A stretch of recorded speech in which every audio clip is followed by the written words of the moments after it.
क्या कैसे है? आप क्रियाकारी सत्य है। मौसम विषय की आधारित क्रिया आयोजित करना लक्ष्य। इसके बच्चों के भाषाई विकास को बढ़ावा मिलेगा। साथ साथ बच्चे मौसम के बारे जाने इसके अनेक संज्ञात्मक विकास को भी बढ़ावा मिलेगा। क्रिया का नाम है कविता। मौसम आते जाते। आपसे की कविता का चार्ट विषय वस्तु मैं इस क्रिया को कक्षा में तीन बार करवाऊंगी तथा 20-25 मिनट का समय दूंगी। मैं बच्चों को एक दूसरे का हाथ पकड़कर गोला बनाकर और कहूंगी बीच में खड़ी होकर पूरे एक्टिव और भाव में बच्चों को मैं कविता सुनाऊंगी। इसके लिए मैं कविता के चार्ट को भी उपयोग कहूंगी तथा बच्चों को भी मेरे साथ कविता बोलने के लिए कहूंगी। मैं बच्चों को कविता सुनाऊंगी। आप सबको खड़े होकर क्या कविता सुनानी बोलनी है? खड़े हो जाओ। एक साल में मौसम चार, सर्दी गर्मी बरसात बहार। गर्मी में सूरज तप जाए, आम और तरबूज मन को भाए। बरसात में बादल जम के बरसे, हम बाहर जाने को तरसे। मोर नाचे पंख फैलाकर, हम तुम भागे नाव बनाकर।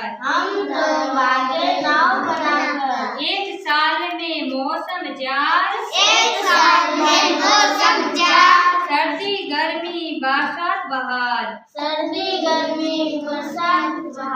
गर्मी में सूरज तप जाए, आम और तरबूज मन को भाए।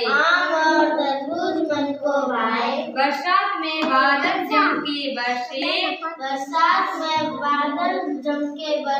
हम बाहर जाने को तरसे।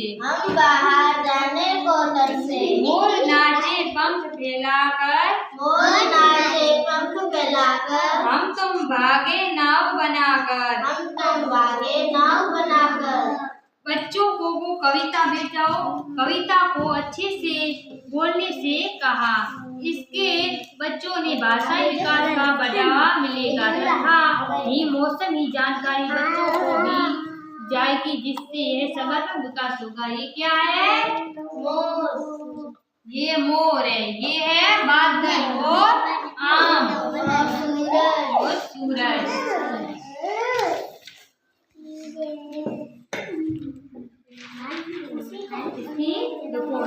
ये क्रिया सत्र काफी सफल रहा है। इसके बच्चे तो मौसम के बारे में जानकारी देने के लिए कविता सुनाई जिसमें सभी मौसमों के नाम आते हैं तथा मैंने इस कविता के चार्ट का भी उपयोग किया। बच्चों ने खुशी खुशी की क्रिया में भाग लिया। जब मैंने कविता बोल रही थी तो मैंने सभी मेरे पीछे जोर जोर से बोलने को कहा। कविता सुनाने के बाद बच्चों के 4 मौसम की जानकारी दी गई। मैंने सरल शब्दों में बच्चों को मौसम की जानकारी दी। इसके बाद में 1-2 बच्चे को भी आगे बुलाकर कविता सुनाने के लिए कहा। बच्चों ने कविता सुनाई थी। लगभग सभी बच्चों को ये याद हो गई थी। कविता सुनाने से या बच्चों द्वारा कविता को बोलने से बच्चे को भाषाई विकास का बढ़ावा मिलता है। मौसम की जानकारी देने के लिए संज्ञात्मक विकास में वृद्धि हुई। आपको कैसी लगी कहानी? ये किसके बारे में है? मौसम